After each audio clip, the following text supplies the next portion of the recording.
Welcome to Psychic Social, brought to you by psychic.co.uk.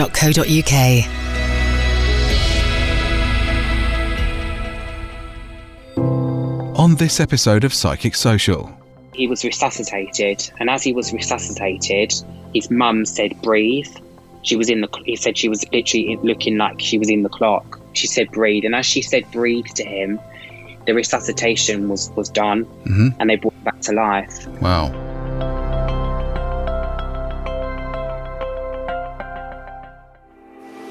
Welcome to Psychic Social with me, Oliver Duke, the podcast that explores all things from the psychic and spiritual perspectives, including interviews with famous psychic practitioners, discussions about the afterlife, the paranormal, and much more. So relax and enjoy the show. Our guest today is known as the UK's best-loved psychic, as voted for by his loyal fans and clients. Born and raised in Essex, UK, his bubbly and passionate personality has seen him deliver thousands of wonderful readings to his clients over the past few years. He has appeared in some of the UK's most popular newspapers, including the Daily Mail, Daily Star, The Mirror, Metro, and Spirit and Destiny magazine. The person I'm talking about is the captivating Chris Riley. Chris, thank you so much for joining us today on Psychic Social. Thank you for having me. It's lovely to have you on the show. Thank you so much for joining us. Obviously, we've been locked down a couple of times now this year, sort of after sort of March this year. And we sort of wanted to know from you, how did you keep your positive vibrations raised through that time? How did you kind of keep happy, keep positive, and possibly transmit that to your followers as well? Yeah, do you know what? I think it in the beginning, it was a big adjustment for everybody, including myself. And I was having a conversation with someone the other day actually about this and how being psychic or being sensitive, I don't know if we take it harder than everybody else, but I just feel like this second one has been a lot harder. But the first one earlier in the year, I'm not used to being at home all the time. And I live on my own as well. So being at home on your own all the time, and I'm very, very grateful that I can work online and I can work on the phone and email and everything else. But it's mentally, it's hard in general for everybody, you know. So I suppose going back to what I was saying about fitness, so just being as active as I could and can be, because it helps your mind so much, I find. And just getting out in fresh air as much as possible, because you do feel like suffocated and stuck and everything, and I get that, but just really, and I suppose I especially in the first lockdown, was sharing a lot of kind of like guided meditations. So I was sort of doing a lot of meditations and sort of things on talks on mental health, and because normally I'd go live and I'd do readings all the time, and I thought, right, you know, what can I do differently and what are people going to want and need? And so I was sharing the meditations from relaxation to, you know, whether you visualizing things, and just to help people's minds, I suppose. Yeah. And started to kind of build up a bit of a thing with that, really. So every morning I was doing those meditations, but I suppose now, because things are slightly different and not everyone's at home, I went to London the other day for a dentist appointment, and it actually blew my mind at how many people were around. I mean, from where I live to the train and also to Liverpool Street, it was like so busy. I thought, God, like we're supposed to be in a lockdown, you know, but I suppose, so I just sort of tried to be as active as possible and just really sharing sort of as much positive content as I can. Sure. And kind of putting that focus also towards sort of like people's mental health and wellness, really. And that exercise and the meditation, those two things together are well documented for being very good for your mental health, aren't they? And 100%. Yeah, I was going to ask you, you know, in terms of your meditation, how long have you been doing it, and what sort of how did you learn how to do it, and what sort of meditation do you practice? I'll be completely honest. I don't really meditate myself. Right. I should do it more. It was something that when I was very young, I remember my mum used to, I don't know why, but my mum used to play like dolphin sounds things like that, and sounds of waves and stuff. And I used to go to sleep to it. So I suppose from a very young age, I was kind of like meditating, I guess. And I basically just follow, just listen to music, and not everyone resonates listening to music of whatever type, but normally music, and I don't follow a particular thing. I just focus on my breathing and relax my body, and I find that it's I kind of get more from helping other people do it, because I know how hard it can be to kind of settle your mind and get your own thoughts, and you can meditate. A lot of people on a daily basis say to me, I meditate, but I get so much in my head and I can't switch off. And that's what I feel is really the showing people how to meditate that they really benefit from. Yeah, that always reminds me of that saying. I think it might be a Buddhist saying, or someone's, if it comes, let it come. If it stays, let it stay. If it goes, let it go. And I always remember that when I'm doing my meditation, because it's just telling you not to judge anything that's coming into your mind. If it's there, leave it. If it wants to go, take it away, and so on and so forth. And I always try and remember that when I do it. Yeah. I mean, I say I don't meditate. Sometimes I do. I'll always, if I'm going to do an event, I'll normally sit for 30 seconds or only a minute before, and just clear my head. Sure. But if I felt like my energy was a bit weak or, different to normal, then I would normally meditate and just sort of like, I suppose, revitalize my energy, if you like. But it's only really something I do when I feel like I need to. Sure. But I love to show other people how, and that's why I suppose with the first sort of lockdown, it was really popular. And other people, many people meditate in many different ways. They're like someone who paints, that might be their meditation, or plays a musical instrument, that might be their form of meditation. So it can be very different for other people, can't it? For everyone. Absolutely. I mean, I can't paint, I can't sing. Neither can I. That's why I just sit there. Yeah. Yeah, exactly. Do you know what I mean? Yeah, exactly. Yeah, totally. Thanks for that, Chris. Well, I mean, we wanted to move on to the next question, if we could, and wanted you to sort of take us back to the beginning for you, and how did you become a psychic, or was it always with you, or was it passed down from a family member? How did that come to you?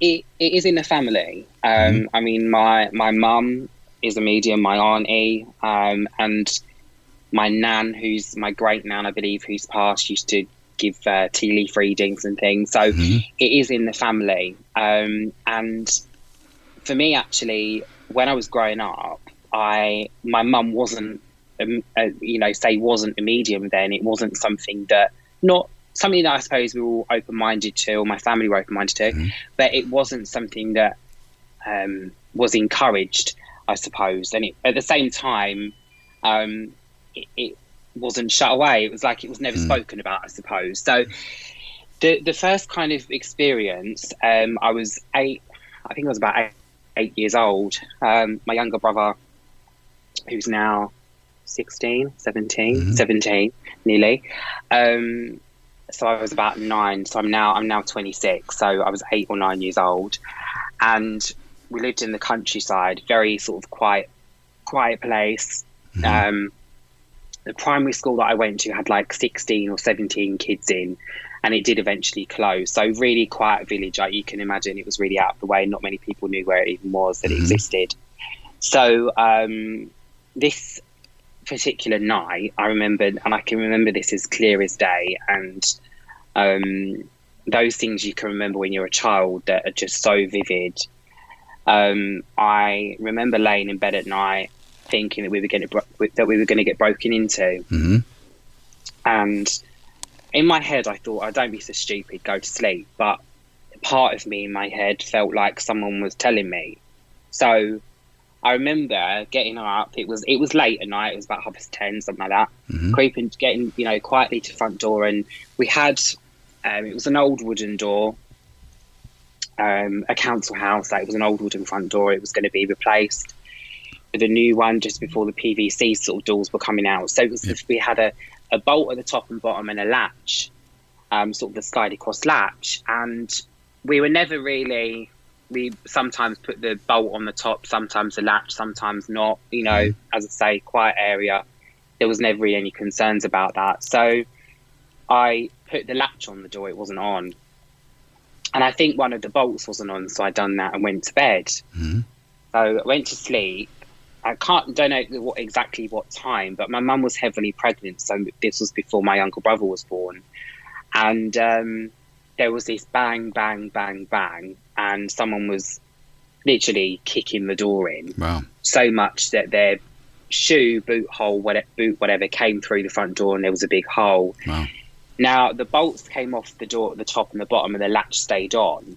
I don't know how the latch stayed on, considering if they were kicking the door that hard, their boot came through the door literally. Mm-hmm. So the latch stayed on.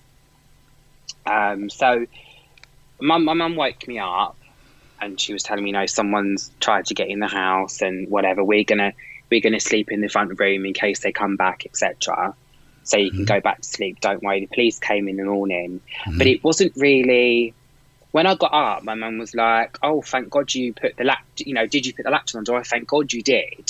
And that was all that was really said about it. Mm-hmm. And then it was never discussed again. But I said to my mum, "I think whoever's done it is really close." My mum was like, "What do you mean?" I was like, "Well, really close to the house." Mm-hmm. So about 5 years on, the phone randomly rings one day, and it's the police, and they say, We've got a DNA match. We picked up a piece of chewing gum on your driveway when this happened. We've got a DNA match. We just wanted to let you know that it was your neighbour. Wow. So my mum's like, okay. So what had happened was, we then found out that this guy was at the pub. So he'd gone to the pub, which was at the end of the road, so close. Gone to the pub, probably got drunk, came back, tried to put the key in our front door, I assume, thinking it was his house. Right. It was do you call it a detached house where they're together? Oh, semi-detached, so, yeah. Semi-detached. So the two doors were basically next door, if you like. So he was probably frustrated and just started kicking the door. But so that was the first experience. And as I say, I do come from a family of mediums now, and since that we've had, generally speaking, and I'm sure people listening will understand this as well, but when you lose someone, I think you start to question your own belief and where that person goes and whether there is afterlife and heaven and all these things in your mind. And through loss and grief, a few of us in the family have become, as I say, my mum and aunt being mediums as well, much more susceptible to that and kind of followed that path. So with that break-in, it was never really spoke about after. And it was crazy. It was absolutely crazy. And other things like that happened over the years, until I was about the age of 16. And I sort of lost my dad's dad, who was very, very close to. And talking about grief, I really had this burden over me. I really, really struggled with losing him. And I went to a medium, and I remember paying, I can't remember, it was like £45 for 20 minutes. And I thought, cool, that's a lot of money. So I had my reading, and the stuff that this lady told me was unbelievable. So much so that I sobbed and sobbed and sobbed and sobbed, and I came out of there and I thought, do you know what? He's actually all right. And this relief, a bit of peace, burden, this total peace came through me, and then I was okay. So I was already kind of into the tarot cards, and I was doing readings on eBay from the age of about 13 for like £2 to £3 a reading. And I didn't really know what I was doing, but I kind of did in a way. And then after losing my granddad, the kind of readings, if you like, that I was giving people were becoming much more specific, to a point where I was getting names and descriptions of people, and I was thinking to myself, God, I don't really know. This is going to be weird now. You're becoming more tuned in. You were becoming as you went along. Yeah. Yeah, but I still didn't really get it. So I went to a circle, joined a spiritual circle, got some advice. And then from then on, started to put myself on social media, and was offering free readings, as I still do even now, 7, 8, 9 years on.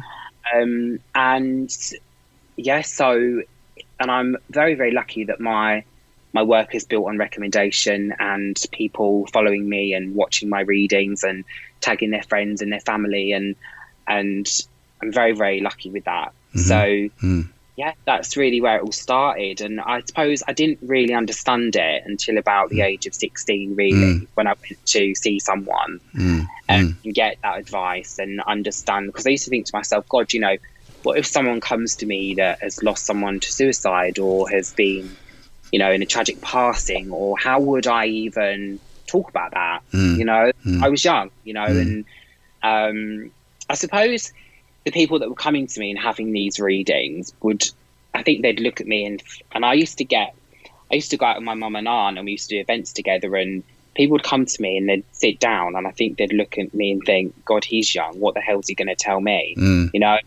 And most of the time when I kind of started to open my mouth, it was like, how does he know this stuff? Well, that's it. That's very interesting, because my next question to you was going to be, actually, it would lead on nicely. I was going to ask you about the readings that you'd done, and were there any that really kind of stuck out in your memory, or stuck out in your memory, I should say? Are there any that stuck out for you that you could sort of tell us about, Chris? Yeah. So, talking about being young and having that thing of people not really taking me seriously. Not so much now. I mean, I'm 26, but a few years ago. So, as I say, I used to go out with my mum and my aunt, and there was this one particular reading, and we'd do one-to-one readings in hotels normally. So this was actually up north to me in Leicestershire. So this really lovely lady came in and had her reading, and off she went. And then a few months later, I got an email, and it said, "Hi, you read for me a few months back in Leicester. Can you come back?" And I went back, and I read for her mum. And then after that, again, 6 months on, so I'd basically read for this lady, her mum, and then I went back and read for the same girl again that I started with. And I hadn't seen her mum since I'd read for her. So we're talking a few months before. And I started this reading, and we spoke all about her work and her love life and everything as general normally would. And I said, "Have you got any questions?" And she said, "Yeah, I'd like to know about my mum's health." Now, going back to what I was saying about, not being sure how to put things sometimes, I thought, God, what does she want to know? Like, she's asking me about her mum's health. And I said, well, I feel like I feel like your mum's had a breathing issue. I said, you'd understand in the last 2 weeks she's been to hospital with a breathing problem. Yes, I understand that. Bearing in mind that I'd not seen her mum for about 6 months, and I didn't even know that this was the problem. And she then said to me, "No, seriously," she said, "that is right." She said, "But I just need to know what's really wrong with my mum." And as she said that, and we were literally sat knee to knee, like it was, private reading. In my head, I thought and I felt cancer. And I could see, like if when you was at school and you'd see like a diagram of the human body. Well, I could see like a diagram of the human body, and I could see what looked like I think it was the bowel I could see, and there was like what to me felt like a centimetre in size, like really tiny, possibly a tumour. And I thought, I can't tell this lady this. I just can't. And she said, "Please tell me what's wrong with my mum. Please tell me." And within the same second, we both said cancer. And I said to her, "If I'm honest with you," I said, "I feel that it's in this area, and I'm seeing like it would probably be a tumour." I said, "It's probably only about a centimetre in size." I said, "Look, if you need anything, please phone me. Here's my number, give me a ring."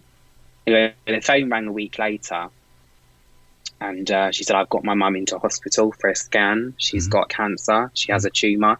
It's in the stomach. It's by the stomach and the bowel and the stomach lining. It's a centimetre in size." So, thank you so much for telling me. Wow. They're going to remove it.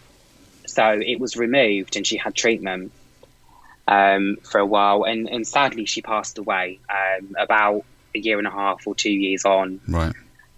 But she might not have had that time. Yeah, that extra time. Yeah. And it, yeah. So sorry, go on, carry on. Yeah. Yeah. So it was one of those things where, as I said to you, it was hard because I used to think about, can I say this? Do I say that? And now I don't do any health readings or pregnancy or anything like that where I'm put in a difficult position, basically. It, you know, I normally, if someone came to me now and said to me, look, please tell me about my mum's health, I'd say no. Yeah. But sure. back then, I suppose I was learning, and she really, really desperately wanted to know. So I gave her the answer, and it I would assume, you know, maybe her mum wouldn't have had that year and a half, sure. 2 years that she did have. Yeah, so definitely. It's something that really sticks with me. Experience. It's amazing. I mean, so when you saw this kind of vision, sort of, you said this cross section of the human body and like the an image of the stomach or the bowel or whatever it was that actually kind of, it sounds weird, but was it actually of that person, or was it just someone showing you a drawing or an outline or a graphic, or how did that clairvoyantly kind of come into your mind? How did you see that? Well, it was at first like a diagram, and then I thought I was looking inside the stomach, like literally. But then I didn't know if that, you sometimes you think to yourself, am I imagining that? And I'm sure people listening here will relate to this. But you do think to yourself, am I imagining this? This vision. So at first it was like a diagram, and then the diagram in my mind turned into like a sort of like a movie of a stomach. So I could see what looked like the stomach lining. Right. And I think it was by like the bladder, or the bowel, I can't remember exactly, but it and I just saw become like a diagram. And now if there is, for example, a reading about somebody or somebody who is passed, what will happen is, with regards to health, so for example, I'm to sense a gentleman who's passed with a breathing problem. I don't get physical feelings, so I never. Some psychics and mediums do, I don't. So I don't get physical sense of breathing problem. Like, I don't get physical pain in my chest, but I will feel drawn to that area. So as soon as someone I know has passed with a breathing problem or a heart attack, I will instantly feel drawn to that area. So that's how I kind of work, and I will feel it in my own body. So when I'm healing people as well, I would kind of scan my own body as their body.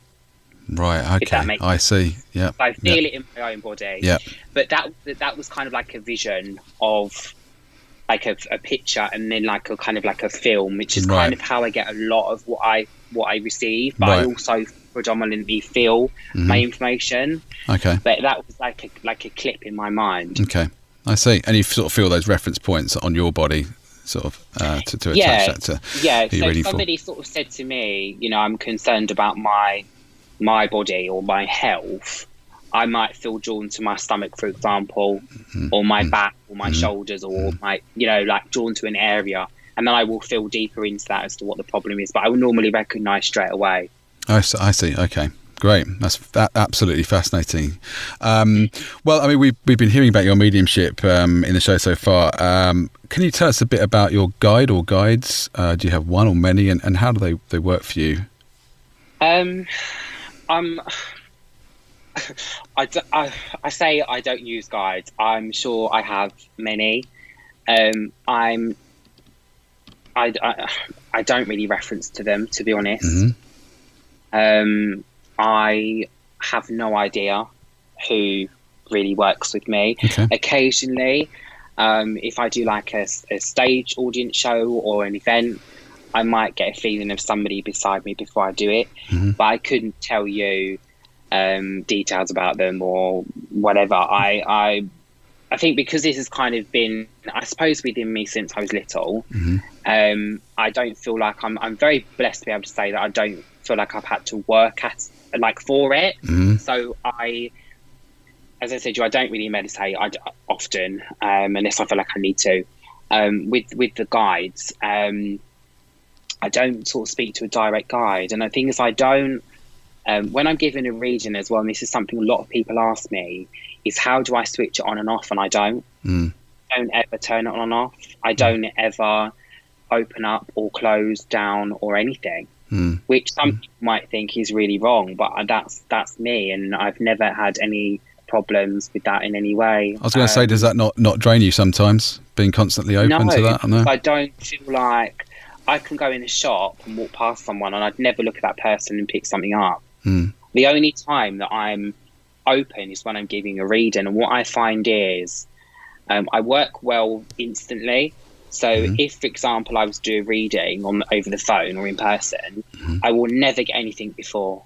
I will only get something as soon as I hear that person's voice. Right, so it's sort of opening a gate sort of thing and then kind of closing it in a way. Yeah. And I really feel that when I say, have you had a reading before, and I give them a little introduction, that's like consciously my way of saying, right, you know what, I'm ready to work now. And it's the same with an audience. I'll say, have you been before? Have you seen a medium before? And that's like my way of opening up, I suppose. Right. Because I've never consciously visualized anything or opened up, should I say. I see. Right. Well, that's great. Thank you for that, Chris.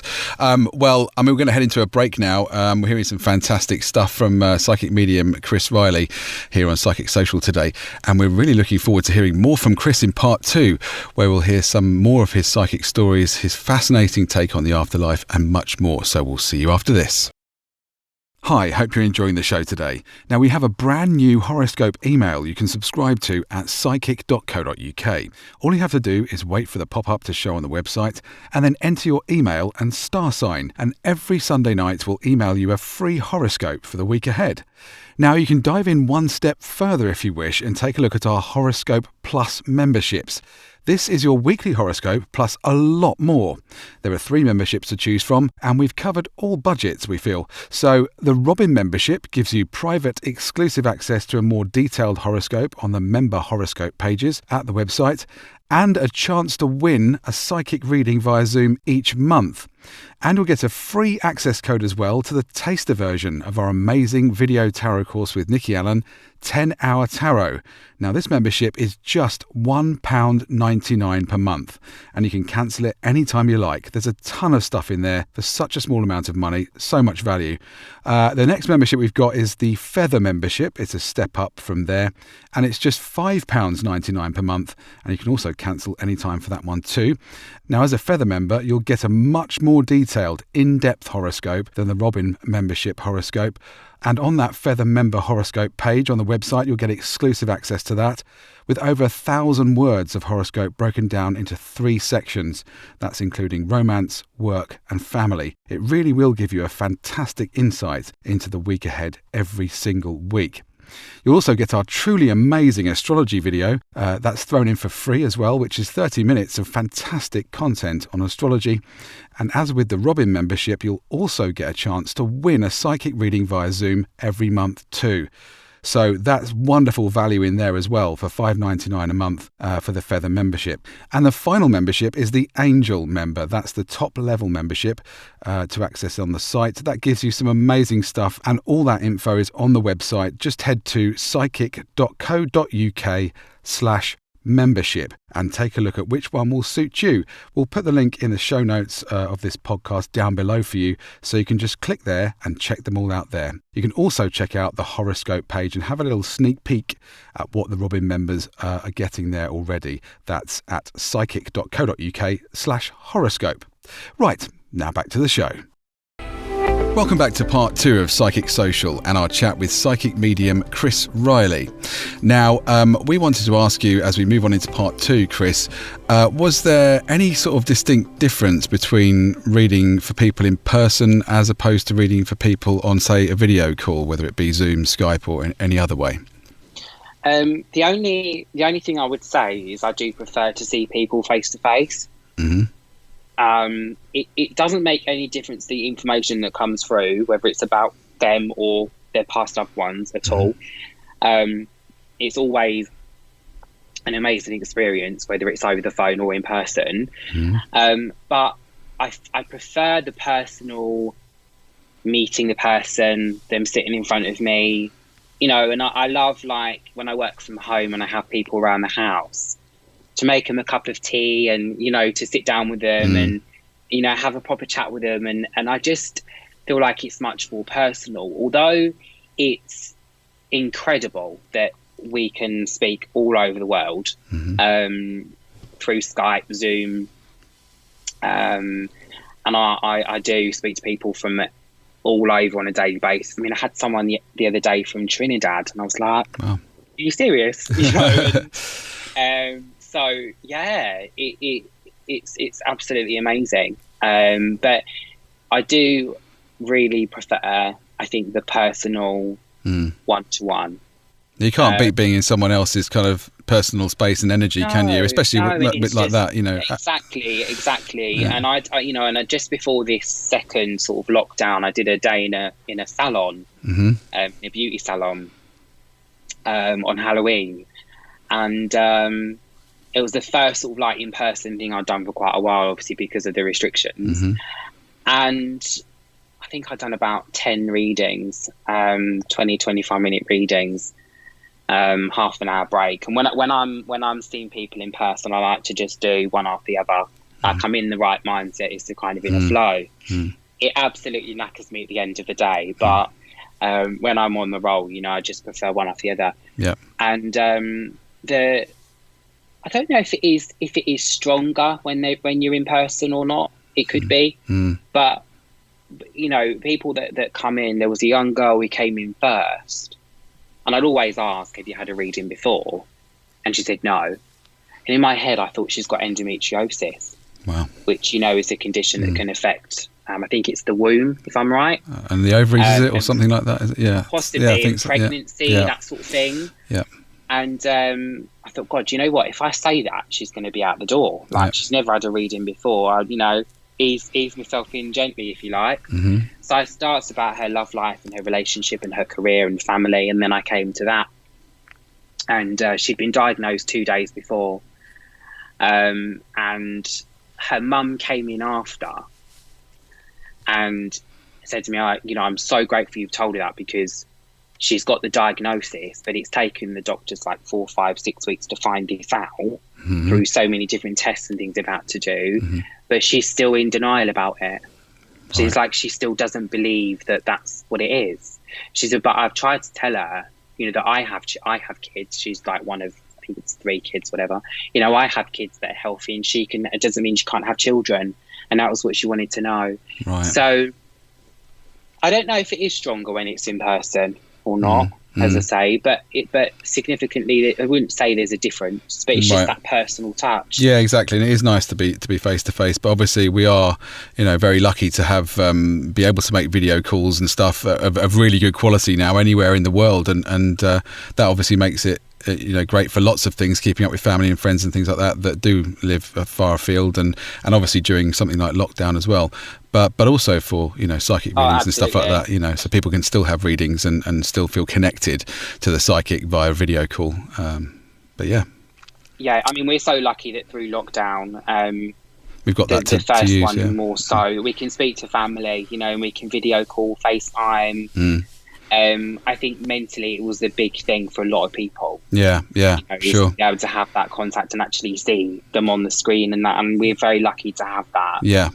I think a lot of us would be lost without that through this lockdown. Yeah, well, I'm a child of the 90s, and we didn't have anything like that back then, so we are very lucky now, to have that. Yeah. I mean, I was born in '94, but right. I remember having like my first little flip phone.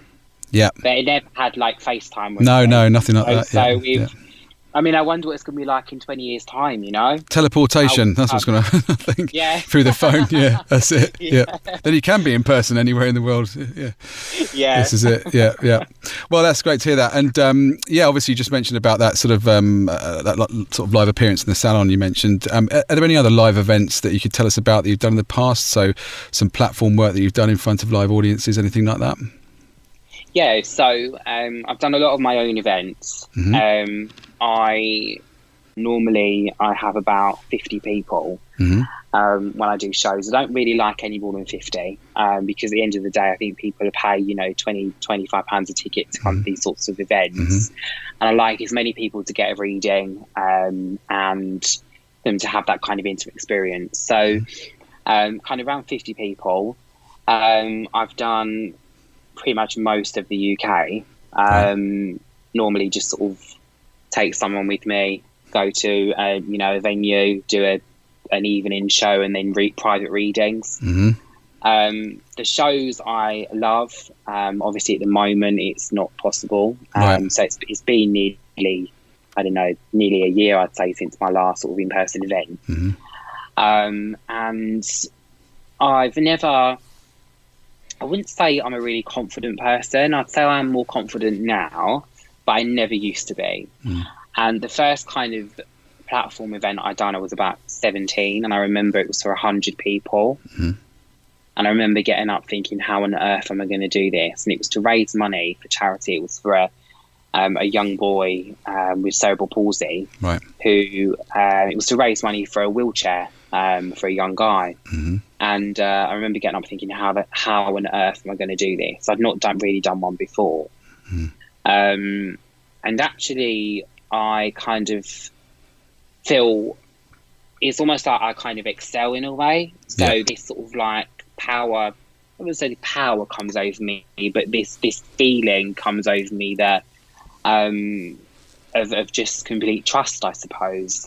I mean, I trust my ability with more than this world, so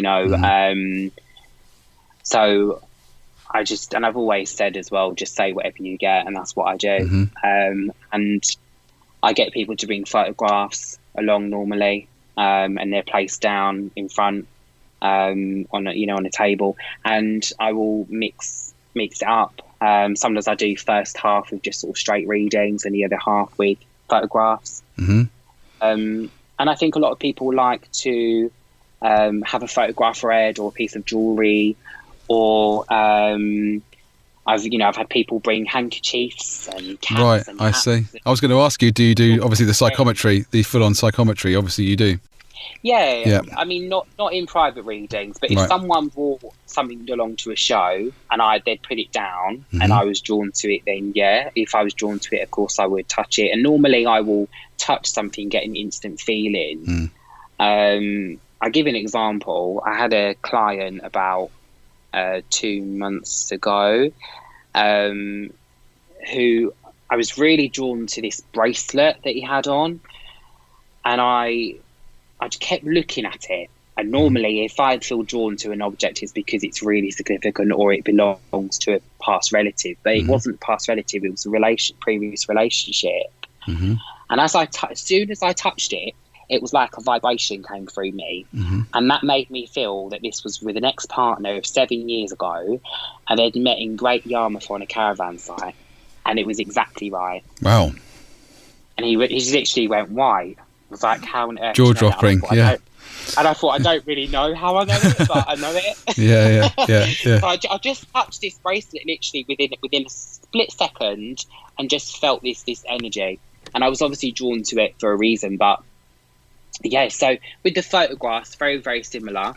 So if it belongs to it, if it's of a past loved one, normally I'll get a feeling of something, whether it could be a passing condition, or a name, or a description of a place or something, and it goes from there. So I was going to say, in terms of the psychometry, the objects that you're kind of holding and getting the messages through or from to the person, is there any way you can kind of explain a bit more about how the message is channeled? Is it kind of channeled through that object? Who I know you mentioned about the guides and things like that previously in the show, but how does that kind of channel through you? Is it something? Do you see the visions? Do you hear the sounds? Do you hear someone saying something about the object? Or how does that work? What is the message you're getting? Yeah, so with an object, so whether we're talking about a bracelet or a ring or a piece of jewelry, everything carries energy. So the jewelry that I and you wear carries our energy, and that's what we're psychically connecting into. So when I touched that bracelet and got that instant feeling of this being from an ex-partner, 7 years ago, etc., that was the feeling that I got psychically. So through my own intuition, if you like. And when I think about past loved ones, If I'm picking up a photograph of a loved one who is passed, I think possibly in some ways it's sometimes very hard to define. So it might be that for a moment I am working on a psychic level, so I'm getting a feeling of to connect me to the person I'm reading for. So I might pick up a photograph of someone's family member that's passed and say, you know, who is this picture? It's mine. And I might get a feeling about their career first or their love life, but normally it's about that past loved one. So I would get a sense, as I say, normally as soon as I touch that picture or look at it, I'd get a feeling of something, whether how the person died or a name, whatever, as I said. So I think the difference between the object, as the bracelet or the ring, whatever the piece of jewelry, and the picture, I think the object is more of a psychic feeling, right? And and normally what I would do is I will hold the photograph of the loved one and I'll put it to my heart. I don't know why I do it, but I just do. And I normally will hold it on my heart for 30 seconds in that area. And then once I've got an established connection and they say to me, yes. So if I said, this is your mum, she passed of a heart attack. Yes, I will put the picture down and then I will be fine. I won't even need to look at it again. So I suppose it's like, it may be psychically for a moment. I'm not sure. I mean, a lot of this stuff, as much as, talking of psychics and mediums, it can be quite difficult at times to prove a lot of this and say, oh, I am working psychically, or I'm working as a medium, or I'm doing this or doing that. So I try not to label all this stuff, but that's how it works for me. And for someone else might be completely different and what I'm saying may not resonate, and that's absolutely fine. Sure. And as I say to people that come to me, I'm not the medium for everyone, and the same as the next person. Yeah. I mean... Yeah, no, I was going to say that I think also what you just said, it's vitally important that, you do connect correctly with the medium you want to have a reading with. And I think just picking any old medium is not, not say any old medium, but just choosing them at random is not, I don't personally think how it should be done. It should be, you should try to develop some sort of connection, whether it's looking at a video of them or watching them on YouTube a bit or seeing them on Facebook and doing some lives and stuff, and then making that decision where you think, oh, actually, I really connect with that person. I'd like to have a reading, and then going and have it, 100%. I mean, and I'm not the cheapest on the block, sure, right? But I like to think that I'm incredibly genuine. Going back to what I said earlier about free readings, I still give free readings now, even years on, whether that's live streaming. I do a hell of a lot of charity work for a variety of charities, from Bullies Out to Mary Curie, different cancer charities. So I'm always trying to do my bit, and balancing my time between free readings and paid work. And with my paying clients, I mean, there was a young guy the other day, I think he was in America or somewhere. It was on Skype or Zoom, whichever call.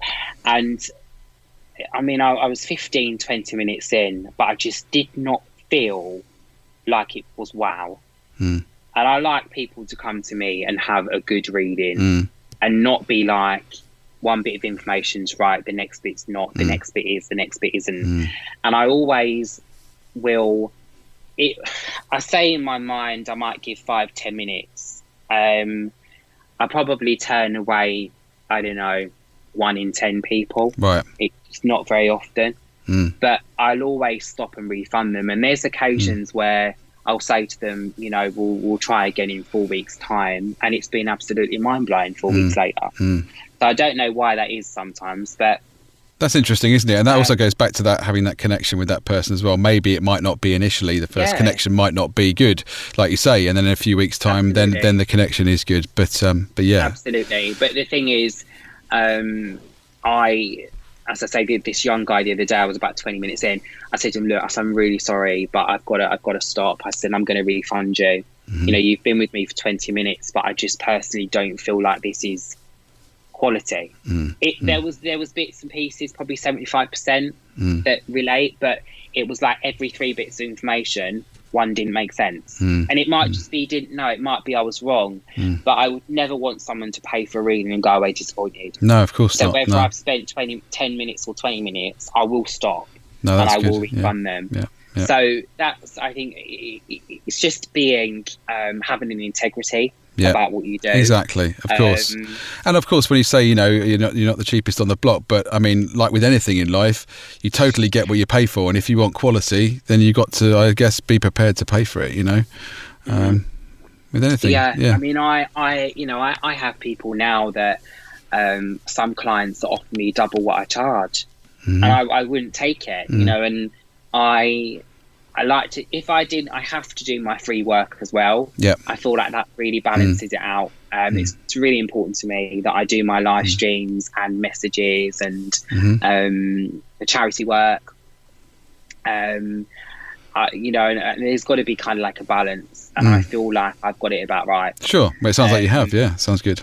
Yeah. So, but I guess that as well, it's about self-worth. And I find that charging a decent price or amount for a reading, I seem to attract people that don't want to waste my time. Whereas going back 10 years when they were, you know, £3 to £5, whether it was on eBay or whatever. This was before eBay banned them, by the way. So we're talking quite a few years ago. Right. But it's, if they were £2, £3, £4, £5, you do get time wasters. Yeah. But when you're a decent amount for what you do, you know, the same as if you go and have a haircut. If you want a decent cut and colour, you pay for it. You know. So, but I like to think that my readings, as we said earlier on, are, I guess, life changing. Sure. And it's not something that you need to have every week.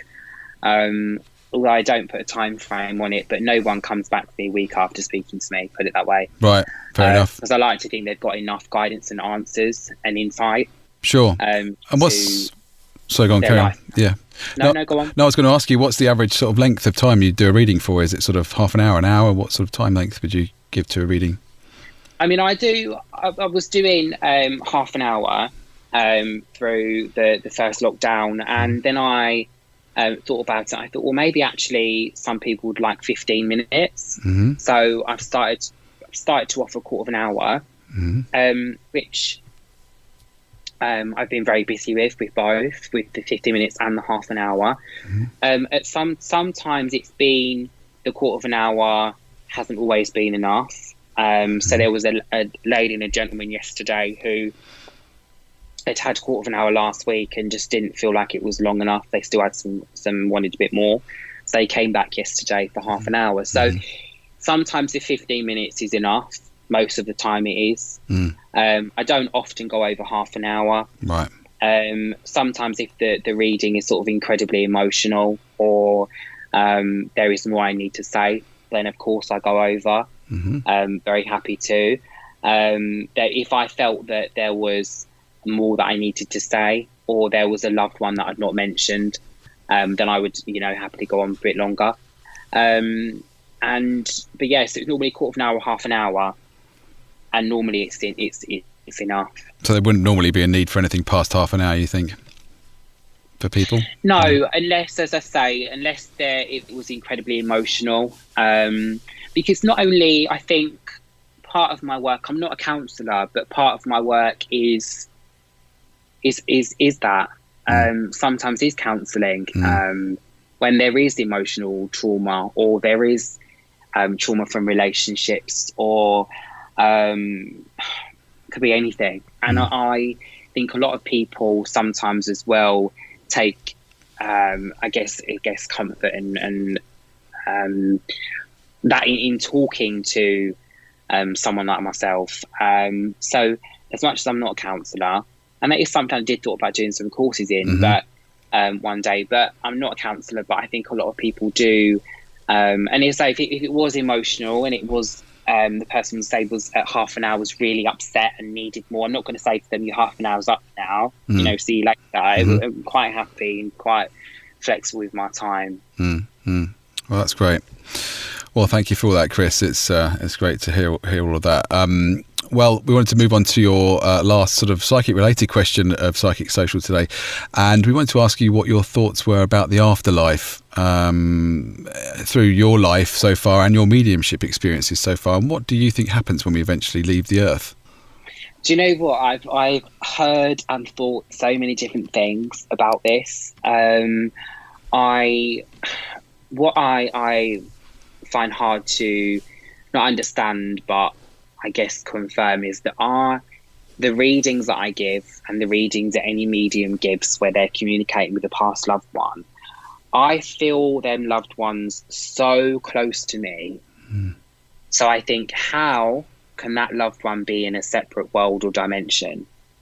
So I feel that our loved ones are around us. They're here. They're so easily connected to.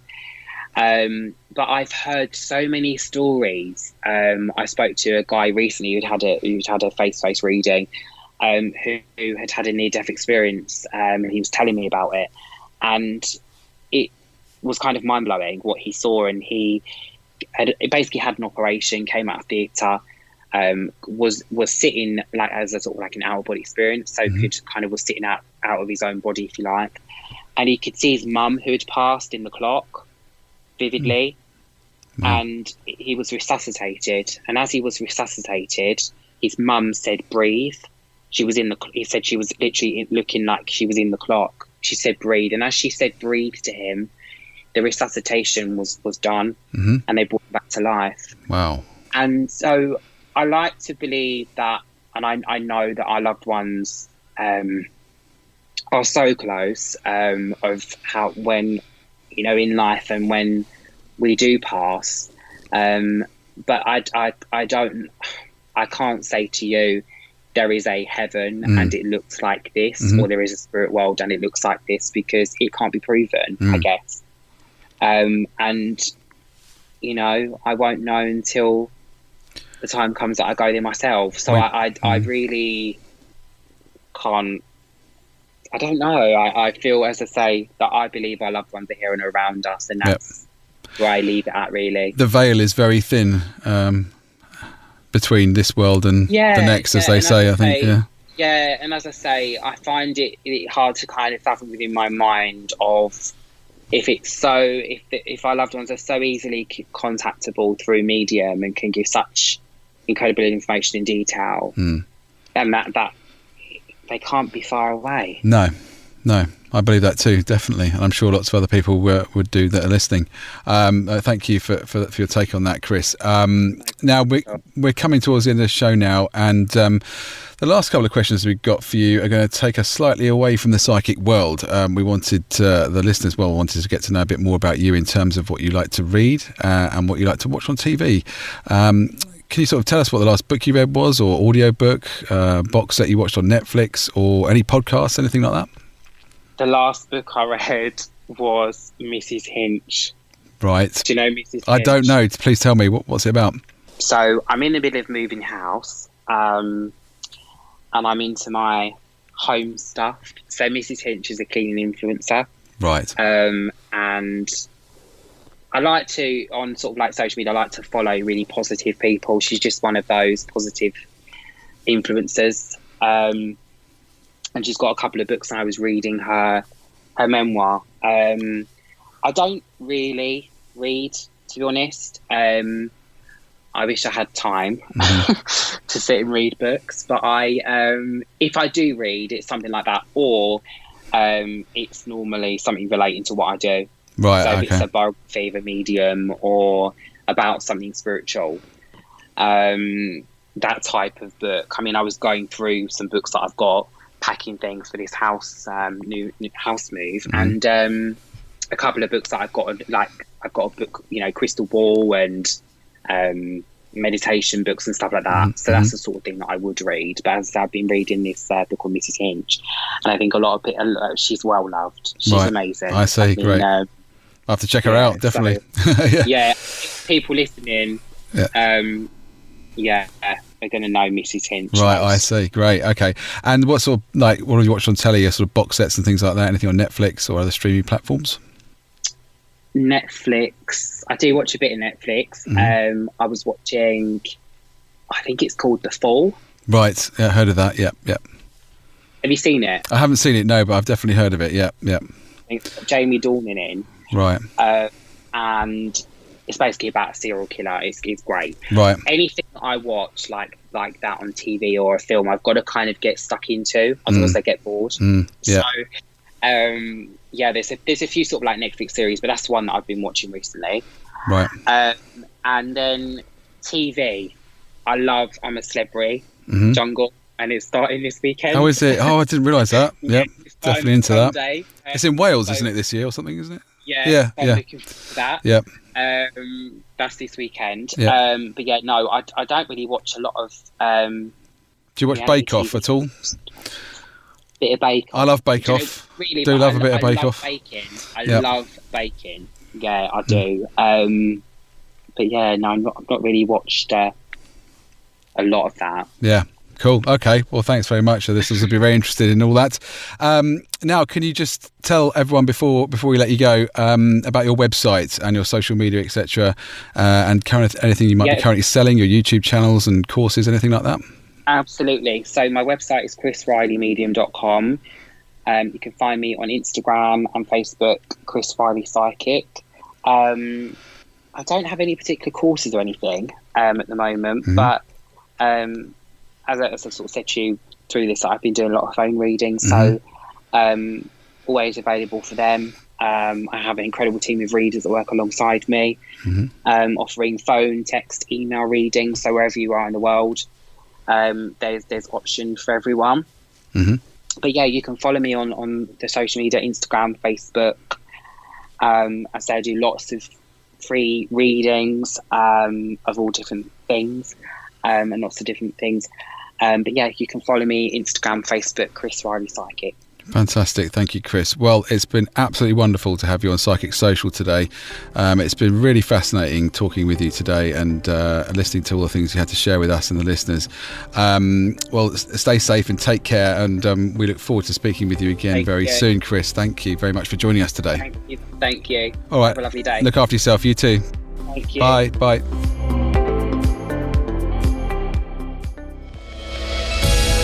Thanks for joining us on Psychic Social from psychic.co.uk, the spiritual home of psychics.